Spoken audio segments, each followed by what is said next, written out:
Sen gelseydin ben ölmezdim.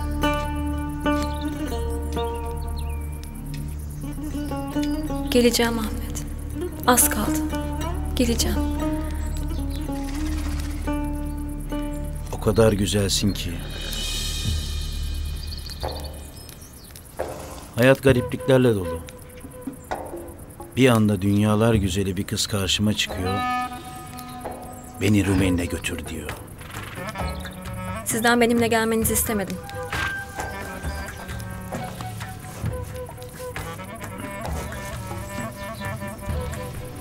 Ama gelme de demedin.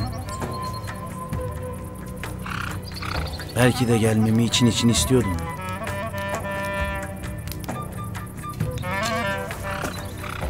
Ne abes laflar bunlar böyle?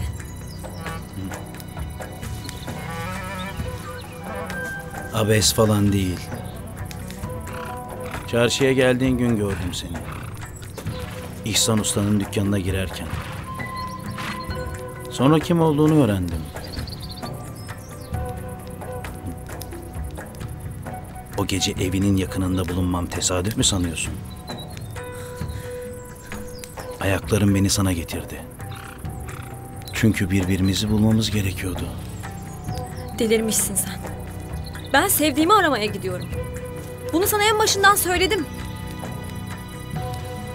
Bunları bana söylemem bile büyük edepsizlik. Edepsizlik değil, aşk! Vuruldum sana. Aşktan başka ne bir adamı bir kadının peşinden buralara sürükler. Gidiyorum ben. Artık seninle yolculuk etmek istemiyorum. Ben zengin biriyim. Her şeyim var. Bir aşçı yamağı için mi beni reddediyorsun? İmdat! Bırak! Yaşayıp yaşamadığı bile belli değil.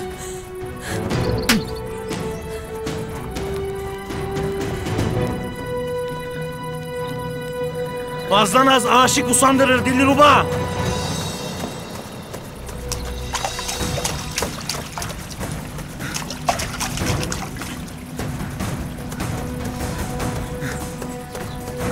Dilruba dinle beni. Bırak!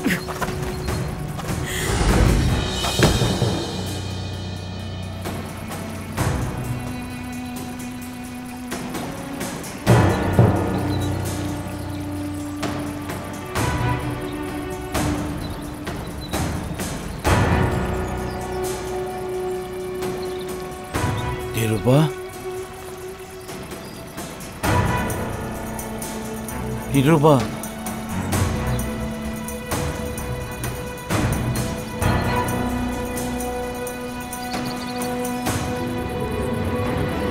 Dilruba?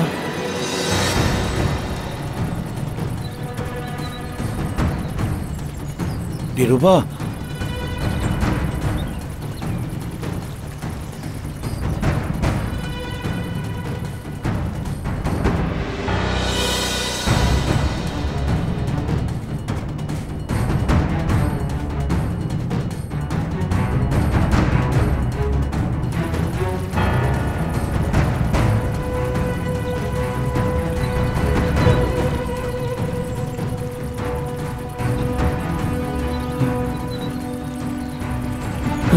Allah'ım ben ne yaptım?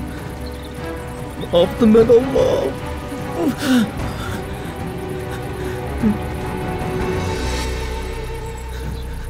Dilruba.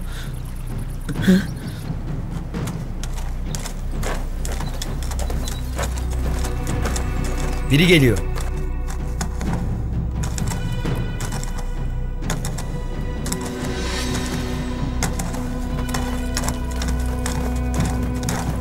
Dur! Dur be adam!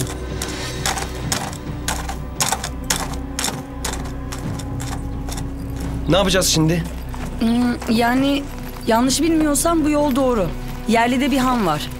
Oraya kadar varırsak geceyi orada geçiririz. İnşallah yanlış hatırlamıyorsundur. Diğer yolu da bildiğini söylemiştin. Buralarda büyüdüm. Çok sık gelmesem de hatırlayabilirim. Peki, sana güveneceğiz. Başka çare yok.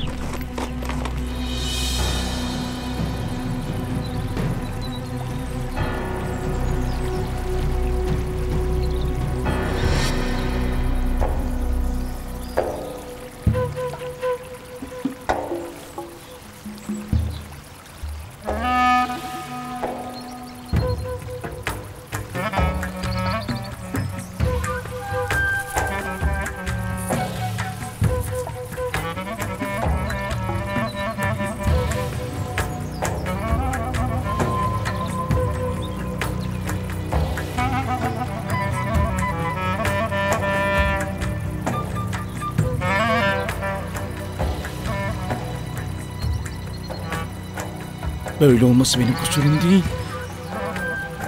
Sen istedin. Bana karşı koymasaydın. Ben seni öldürmek istememiştim ki. Aşık olmuştum sana. Sen de beni sevsen böyle olmayacaktı.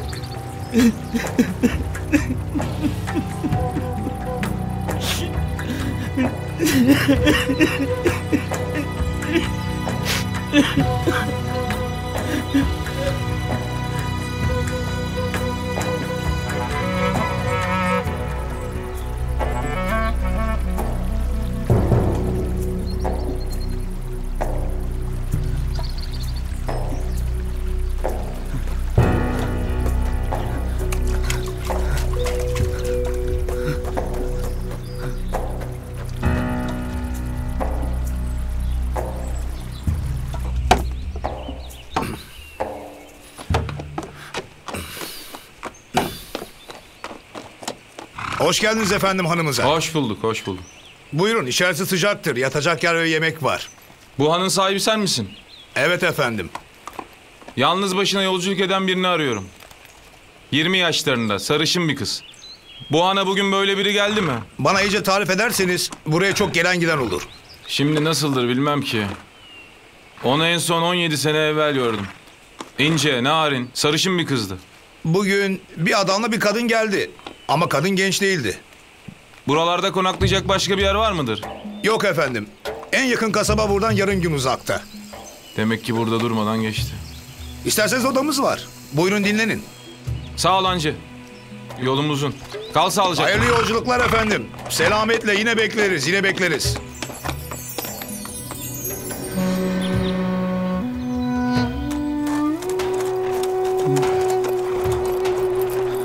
Benim suçum değildi.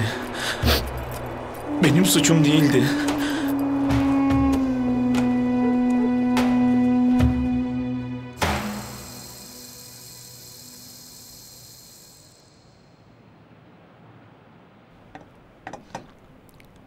Anacığım daldın yine şu mendillere. Bırak da iki çift laf edelim. Bu sana oğlum, az kaldı. Maşallah pek bir rağbet görüyor. Hem işlemesi de kolay. Bak, bunu da zıt renklerde işledim. Eğer tutarsa artık böyle yapacağım. Güzel olmuş anacığım. Eline sağlık da... Şey diyeceğim ben. Leyla. Öyle bakma anacığım. Ne yapayım, aklımdan çıkmıyor ki. Başka şey düşündüğüm yok. Sen annesini tanıyorsun. Eskiden de o. Babanın sağlığında. Şimdi onlar nerede, biz neredeyiz? Anneciğim git, iste demem ki sana. Yani sadece sorsan, annesinin ağzını arasan, bize vermeye gönüllü olurlar mı? Nasıl sorayım oğlum? Sorarsın sen güzel annem, canım annem. Ya bulursun bir çaresini, gözünü seveyim öğren. Bu fikir uyku bırakmadı gözümde. Bizim Fitnat Hanım'ın gelini doğum yapmış. Akika pilavına çağırdılar yarın. Leyla'nın annesi de gelir oraya. Uğrayıp ağzını arayayım olmazsa. Hadi ye yemeğini. Soğuttun iyice. Tamam. İşte orası. Çok şükür. Geçe kalmadan geldik. Karanlıktan korkuyor musun yoksa? Hayır. Ben senin için tereddüte kapıldım. Sana yolu bildiğimi söylemiştim. Ye. Yeah.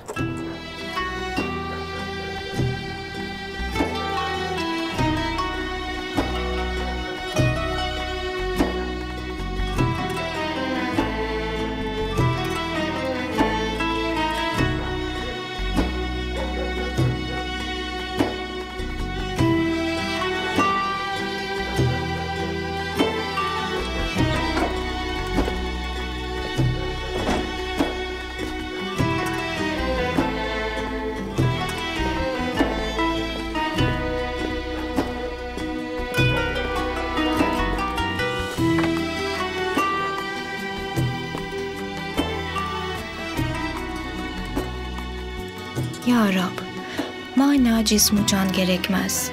Canansız cihan gerekmez. Selamünaleyküm. Aleykümselam.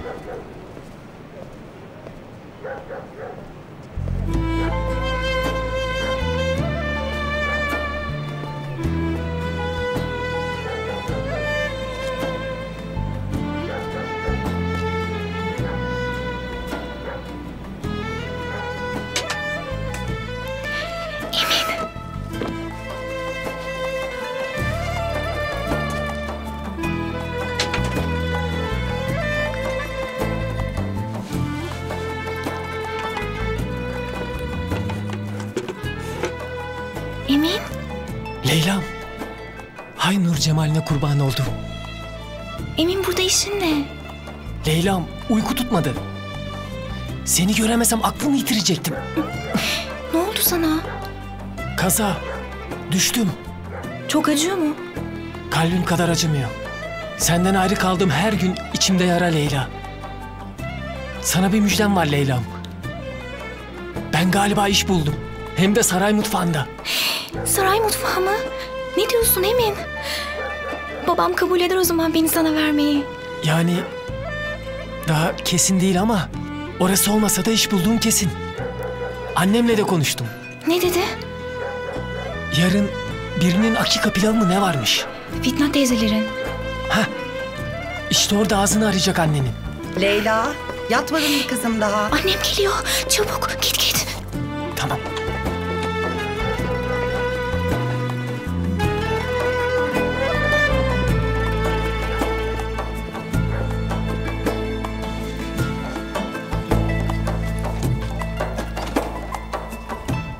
Leyla, bu saat oldu hala uyumadın mı sen? Şimdi yatıyorum anneciğim. Vallahi şimdi yatıyorum. Hadi Allah rahatlık versin. Sana da Allah rahatlık versin.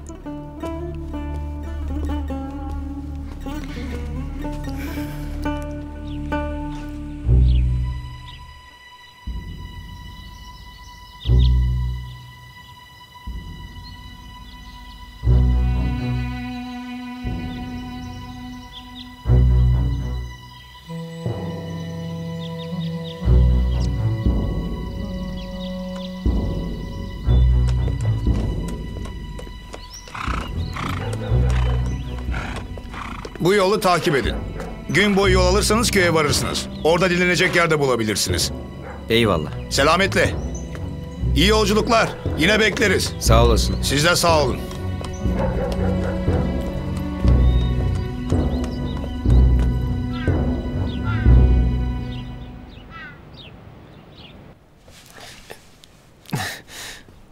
Emin? Oğlum? Neden kalktın? Daha fazla duramayacağım. Emin Usta'ya gidip bir an önce öğreneyim şu iş meselesini. Dur bakalım, acele etme. Önce bir iyileş de başka iş bulursun inşallah. Neden başka iş bulayım anacığım? Hemen gideyim konuşayım. Emin Usta'nın fikri değişir maazallah. Oğlum, dün bir bugün iki. Daha iyileşmedin. Kaçıyor mu Emin Usta? İyileşince gidersin. Anacığım, kaçmıyor ama bana iş verecekse bir an önce başlayayım istiyorum. İnşallah sen de bugün müjdeli haberlerle gelirsen, Leyla'yı isteyecek olursak oğlumun işi var dersin. Hey Allah'ım ya Rabbim. Dereyi görmeden paçaları sıvadın sen de. Anacığım, hayır duanı eksik etme benden. İnşallah ikimiz de müjdeli haberlerle döneriz. İnşallah oğlum.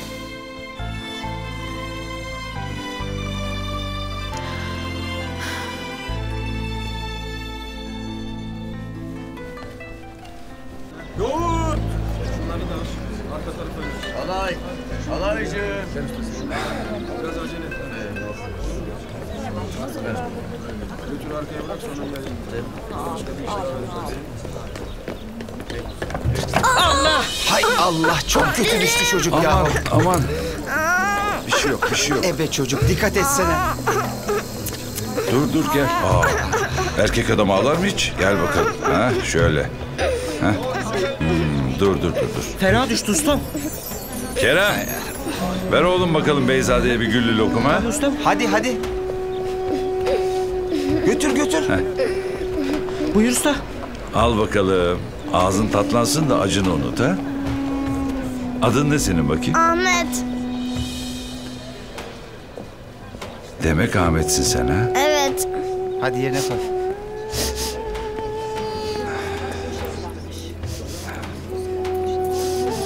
Al bakalım.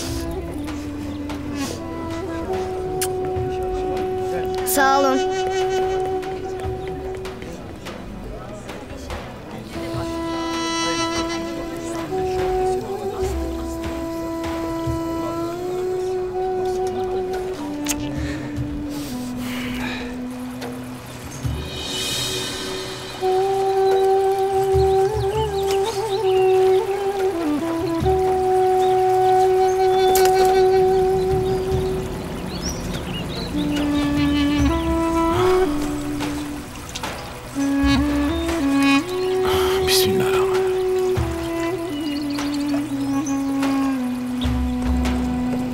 Ahmet, İstanbul'u çok seviyorsun değil mi? Hem de nasıl? Bütün sevdiklerim orada. İstanbul benim evim anne. Benimse artık bir evim bile yok. İçim bir garip. Kimim kimsem kalmadı. Sen kimsesiz değilsin ki. Abim var. Ama onu bulup bulamayacağım bile belli değil. Abini bulacaksın ve belki bundan sonra İstanbul senin de evin olacak. Belki de. Yine de şimdi oraya gidiyor olmak içimi ürpertiyor. Sanki buradan başka bir yere ait değilmişim gibi hissediyorum. Şu su ile dışımızı arıtan Rabbim. Göğsüm daraldı. Kalbim karardı, sen yardım et. Senden her gelene amenna. Ama bu imtihan bana ağır geliyor. İçimdeki acıyı taşıyamıyorum. Bir teselli, bir umut. En azından kardeşim bana bağışla.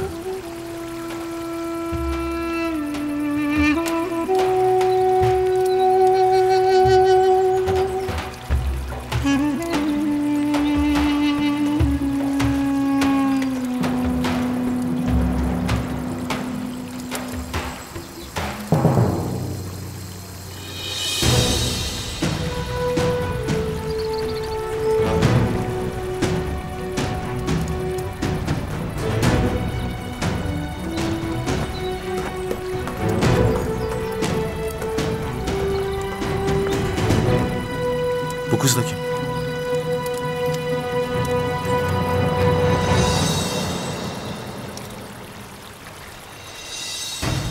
Yaşıyor. Uyan hanım uyan. Ulan hangi vicdansız yaptı bunu sana?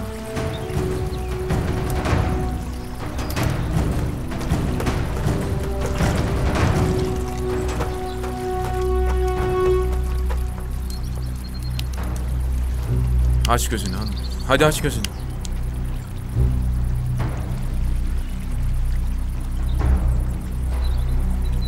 Yardım bulacağım sana. Biraz dayan.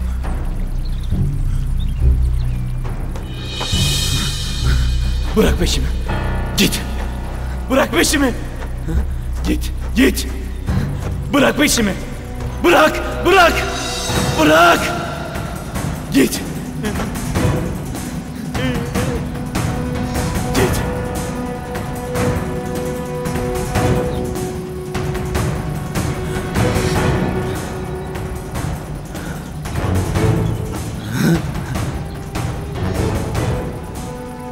Gitti.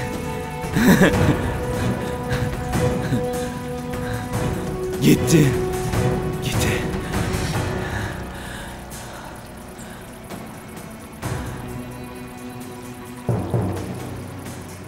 Canıma kıydın. Nereye gidersen git, benden kaçamayacaksın. Vicdanından kaçamayacaksın. Ben sana hiçbir şey yapmadım. Sen kendin düştün. Katilsin sen. Katil! Sen beni öldürdün. Katil! Hayır. Senin suçun. Hayır. Senin yüzünden. Kendin düştün.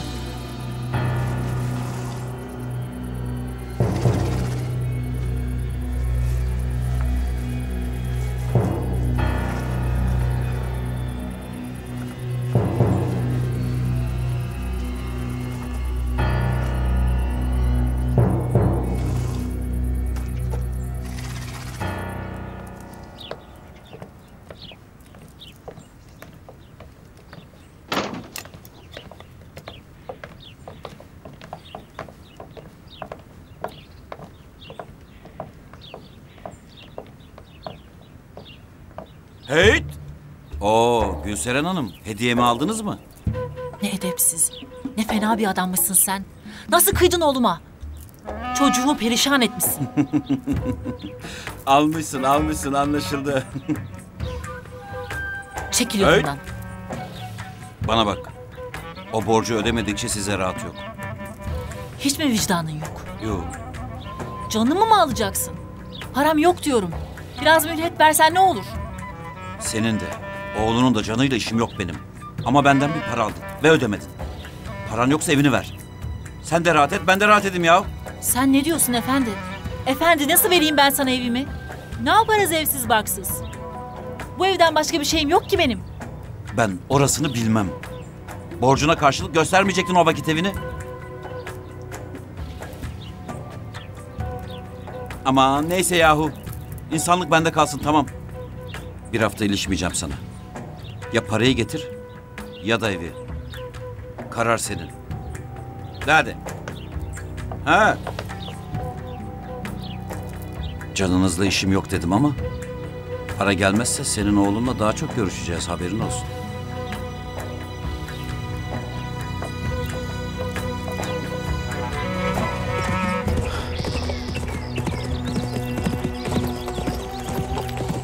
Allah'ım şükürler olsun. Dur! Dur! Dur! Ne oldu beyim? Neden alıkoyuyorsun yolumdan? Yaralı bir kız var. Hekime götürmek gerek. Buralarda hekim bulunmaz. Bizim köye yakın bir şifacı var. Ama işinizi görür mü bilmem. Neredesin köy? Uzak mı? Öğleyi geçer var mısınız? Kızın hali kötü. Daha yakını yok mudur? Benim bildiğim yoktur. Bana yardım et. Kızı arabaya koyalım, götürelim o şifacıya. Benim acelem var. Hem arabam dolu. Ya kıza kadar yer var. Çok uzakta da değil şurası. Allah rızası için. Muhtaç birine yardım edeceksin be adam. Hadi yolu göster gidelim. Hadi sağ olasın.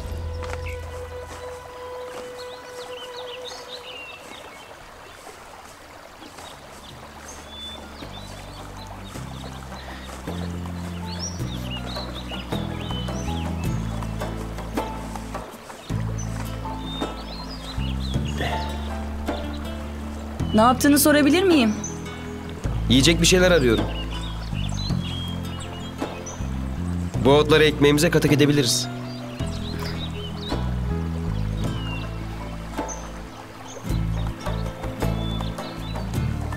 Sen ne yapıyorsun? Katık edecek daha lezzetli bir şeyler arıyorum.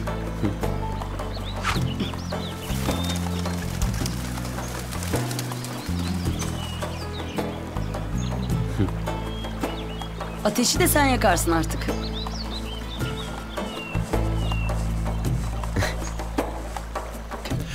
Bu pusulayı hemen ulaştır evladım. Ahmet'e baktığımız her yerde Dilruba'yı da arasınlar. Olur usta. Aman ihmal etmeyin. Emriniz olur usta. Bu da masraflar için. Adamlara pay edersin usulünce. Hadi hemen çık, oyalanma. Tamam usta.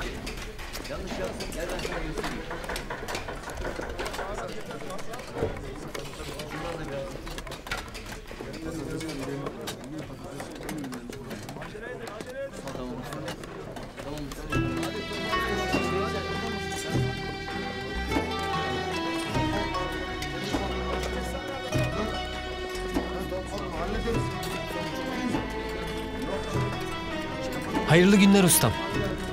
Hayırlı günler de neden geldin sen evladım? Ben iyileşince gelsin demiştim. İyileştim ben ustam. Hemen geldim. Bir an önce işe başlamam lazım usta. Çalışmam gerek. Ben de seni bunun için çağırttım evladım. Burada biraz çalış. Elin yatkınsa mutfak işine yanımızda kalırsın. Değilse o zaman başka bir çare düşünürüz. Sizi mahcup etmeyeceğim ustam. Çok çalışacağım. Hadi git şimdi. İyileşince gelir başlarsın. Ustam ben iyiyim. Vallahi billahi iyiyim ben. Ne olur hemen başlayayım. Çalışırım. Gücüm kuvvetim yerinde. Peki. Bugün başla o vakit. En azından mutfağa tanı. Gel bakalım. Önce bir üstünü değiş, sonra ustalarla tanıştırırım seni. Sağ ol ustam.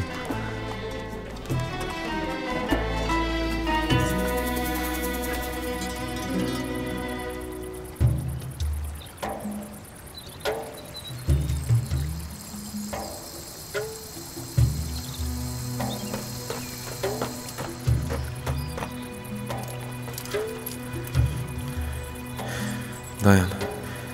Senin yerine kardeşim de olabilirdi güzel kız. Seni şifacıya yetiştireceğim.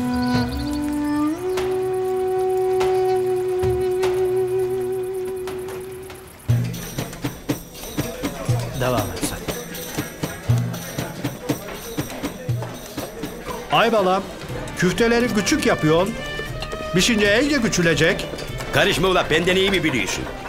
Bu küfteyi benden öğrenmedin mi sen geçen gün? Hani beğenmemişydin, hani bahane bulmuşydun? Tövbe. 40 yıldır aynı köfteyi yaparım.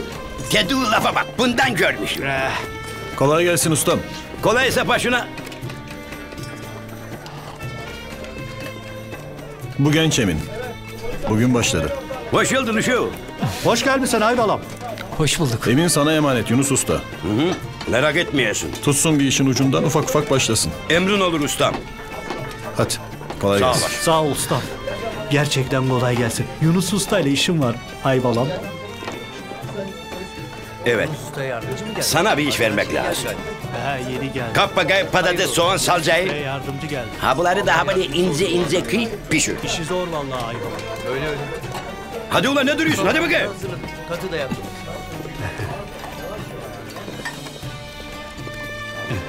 Ulan ne bekliyorsun orada? Çabuk ol bakayım. Daha şimdiden başladı Aybalam.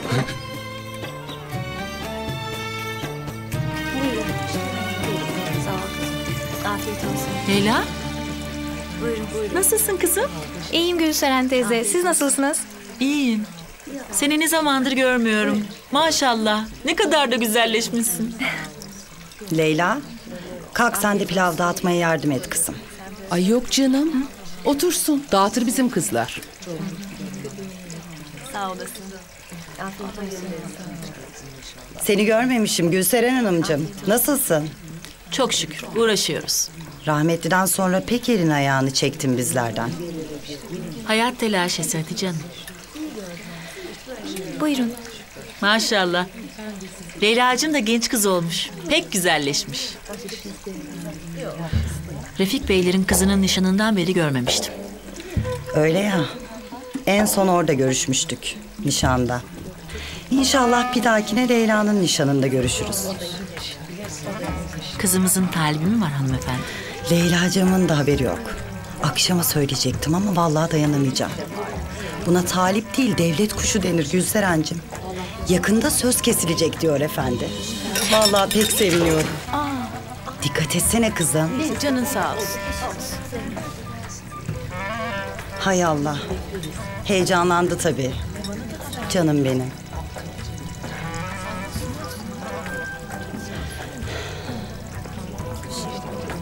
Hayırlısı olsun. Çok şaşırdım. Leyla ne diyecek bu işe acaba? Leyla ne diyecek canım? Koskoca Evliyazade Osman Efendi'nin torunu Leyla'yı isteyecek. Leyla hayır mı diyecek?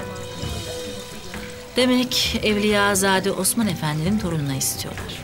Maşallah. Canım siz de öyle hayretle açmayın gözlerinizi. Bizim de Evliyazadelerden kalır yanımız mı var? Varlıkça da ailece de çok münasibiz. Ne demişler? Davul bile dengi dengine. Gülseren Hanım, yanlış mı kalmış aklımda? Siz iğne oyaları, kumaşlara işlemeler yapıp satıyordunuz. Öyle değil mi?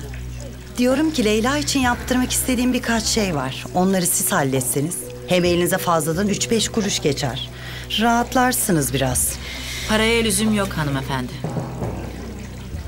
Ben Leyla kızımıza hediye yaparım onları. Ne lazımsa söyleyin yeter. Sağ olun, çok naziksiniz. Söyleriz tabii. Önce bir bakayım da eksiğine. Ben müsaadenizi isteyeyim. Anca giderim. Hayırlı günler. Hayırlı günler. Hayırlı günler Gülseren. Allah'a emanet olun. Sağlıcakla kalın. Getir bakayım ula, pişmedi mi daha? Hemen usta.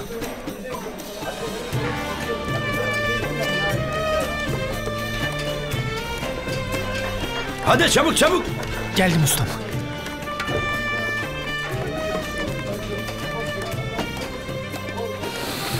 Oo.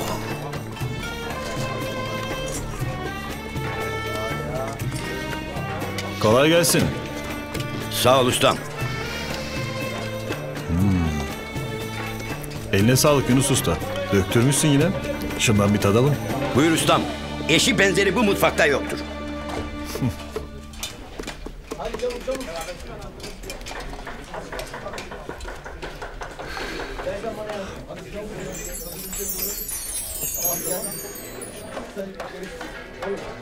Aman ustam tatlı olmuş bu. Nasıl olur? Olmaz öyle şey. Ula şeker mi attın içine? Ustam tuz atmıştım ben ama... Ula habire yapacaksan takçı düş ha. Sabahtan beri uğraştığım yemeği mundar ettim. Yenecek hali kalmadı. Emin, evladım git tezgahı topla sen. Allah Allah. O çocuğu azarlama Yunus Usta. Ama usta şeker attı olacak şey mi? Olur böyle şeyler usta. Acemidir. Sen göstereceksin, o öğrenecek. Sen böyle hatayı affetmesin bilirim. Ne oldu da musamaha gösteriyorsun bu uşağa? O çocuk bugün geldi usta. Ne nedir bilmez. Bize düşen bu gence yol gösterip meslek sahibi yapmak. O bir Nurullah değil, Ahmet değil. Belki zamanla olacak.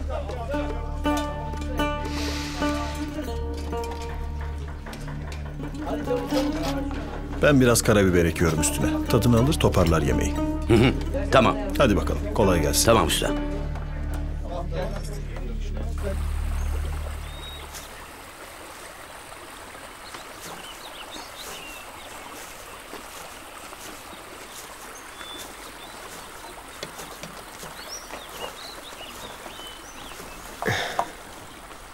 Gerçekten attığını vuran avcılardanmışsın anne. Şaşırttın beni. Babam öğretmişti ok atmayı. Bu hayatta her şeyi öğreneceksin kızım derdi. Yalnız bana bir şey öğretmemiş, yeni anladım. Neymiş o? Onlarsız kalınca yaşamayı öğretmemiş. Şu an ne hissettiğini iyi bilirim. Bir başına kalmanın ne demek olduğunu iyi bilirim. Ben annemle babamı kaybettiğimde çok küçüktüm.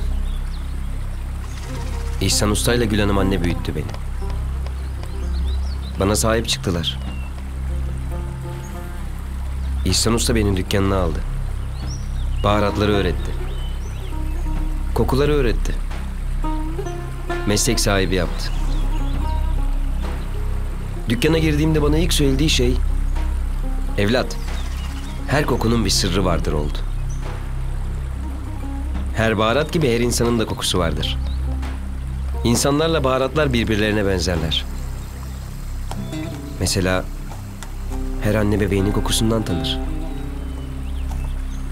Yakup peygamber Yusuf Aleyhisselam daha yoldayken gömleğinin kokusunu alıp kapıya çıkmıştır. Aşık maşukunu yine kokusundan bilir. Kokuların sırrını öğrenirsen insanı öğrenmeye de vakıf olursun. Kokuların bu kadar önemli olduğunu bilmezdim. O mendilin sahibi olan kız Dilruba mıydı? O nasıl kokardı?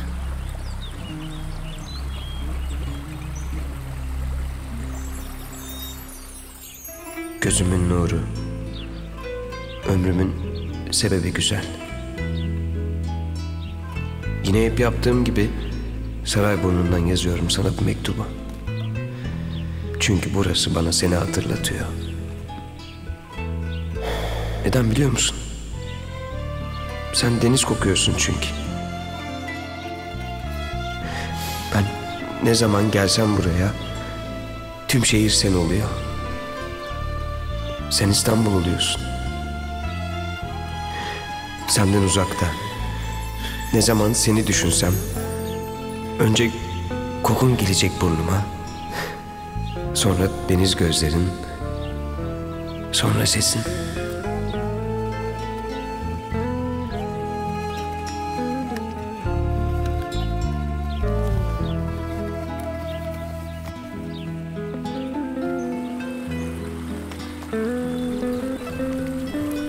O deniz kokardı. Peki kokuların ustası, söyle bakalım, bende ne kokusu var? Bilmem, hiç dikkat etmedim. Hadi anne, artık kalkalım. Yolumuz uzun. Bu gidişle köye falan varamayacağız akşama kadar. Varamazsak varamayız, ne yapalım? Gece dışarıda mı kalacağız? Hava çok soğuk. Kalabileceğimiz bir yer biliyorum.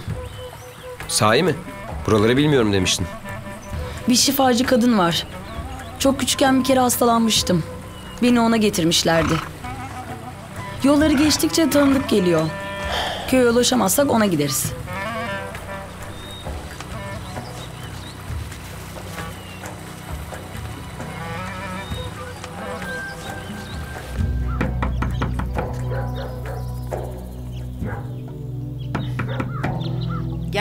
Geldim. Kimsin? Adım Ferhat, Yeniçeriyim. Arabada hastam var. Ne yapayım? Git hekim bul. Ya aç kapıyı be kadın.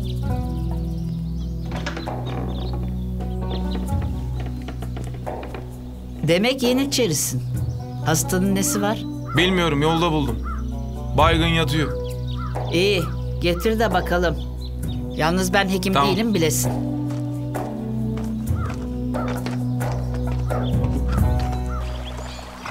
Anne, ne oldu anlamadım ki. Niye celallendin şimdi? Yok bir şey. İyi de surat asıyorsun. Durmadan gülemem ya sana. Allah Allah.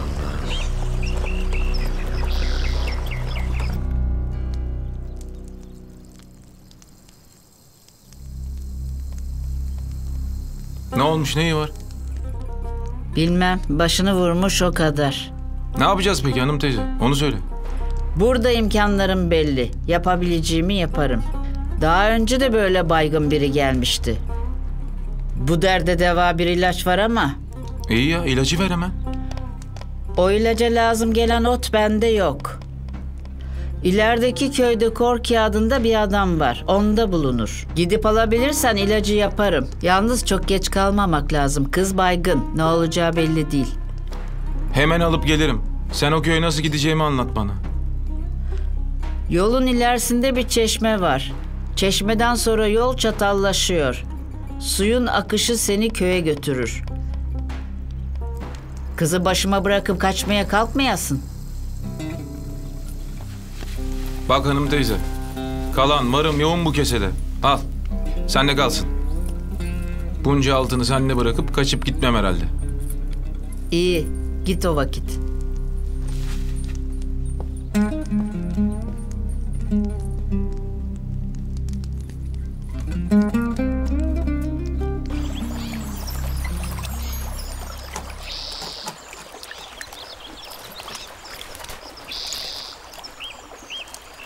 Gün dönüyor. Geceye dışarıda kalırsak halimiz yaman. Gideceğiz işte. Yeldeki adam bize tüm gün yol alırsak bir köye ulaşacağımızı söylemişti. Tamam dedim, gidiyoruz. Neden böyle yapıyorsun ki? Kötülüğüne mi söylüyorum? Ben dışarıda kalırım. Seni düşünüyorum. Beni düşünmene ihtiyacım yok. Köyü bulamazsak şifacıyı buluruz. Telaşa lüzum yok.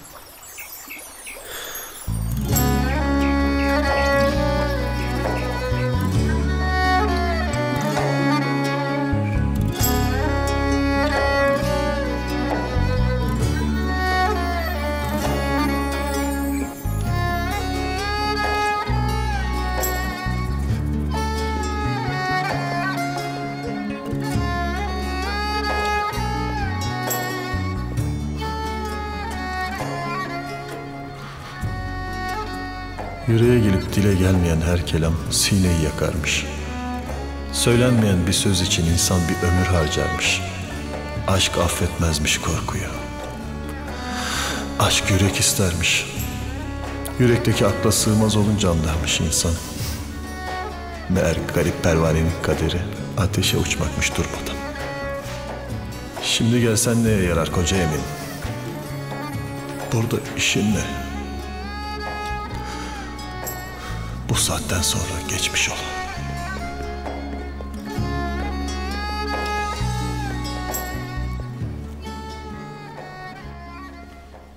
Hayırlı akşamlar anacığım. Hoş geldin oğlum. Anacığım ne yaptın? Vallahi bugün öldüm dirildim ha. Önce sen de bakalım ne oldu iş? Ben artık saray mutfağında çalışıyorum anacığım. Gerçi ustam deneyeceğiz dedi. Ama olmazsa da başka bir çare düşünecekmiş. Oğlum sen saray mutfağında ne yaparsın? Yemekten anlamazsın ki sen. Sen benim orada işe girmemi istemiyor musun yoksa anne? Yok canım. Neden istemeyeyim? Ama daha kendine göre bir iş bulursan iyi olur diye söyledim.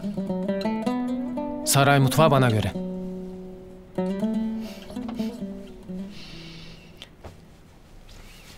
Peki evladım. Sen öyle diyorsan öyledir. Kızma.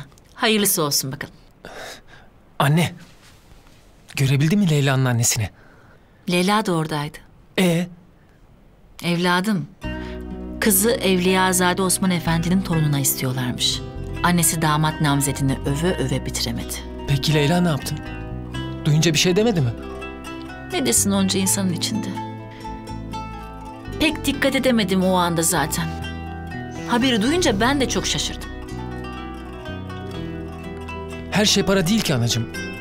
Bizim paramız yok ama dürüst insanlarız. Borcumuz harcımız da yok. Bir istesek Leyla'yı, babası verir belki ha? Evladım, bu insanlar Karun gibi zengin. Keza Leyla'lar da öyle. Annesi benim niyetimi anlamış olacak ki usulünce cevabını verdi. Davul bile dengi dengine dedi bana. Anne, ben Leyla'yı seviyorum. Onu başkasına verirlerse dayanamam. Oğlum yapma böyle. İçimi yakma benim de. Vazgeç bu sevdadan.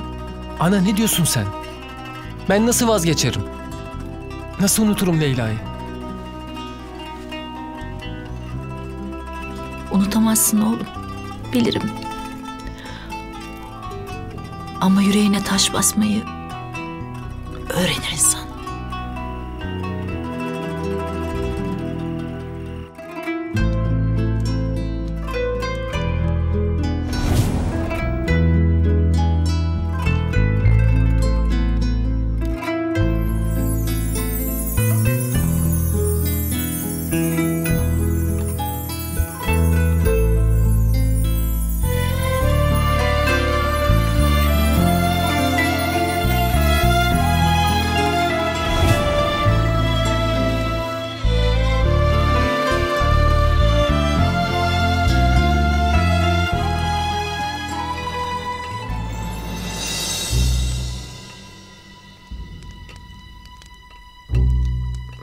Bu adam kızı başıma atıp gitmese bari.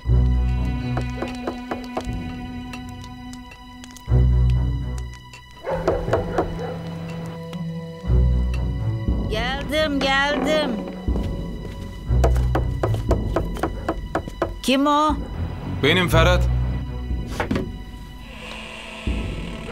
Bunlar mı? Bu kadar mı verdi o pinti? Elinde bu kadar varmış. Yetmez bu. Ne yapacağız? Deneyeceğiz.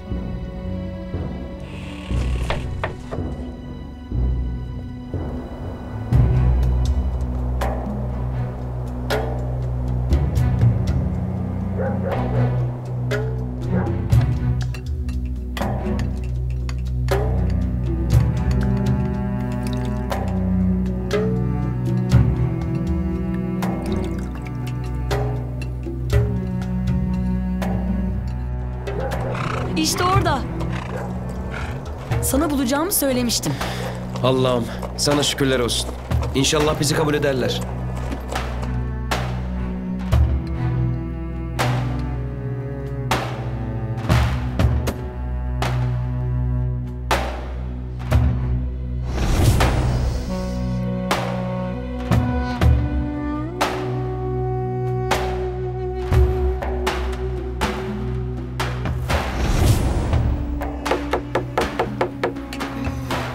Yol geçen hanına döndü bu gece burası. İyi gelir mi?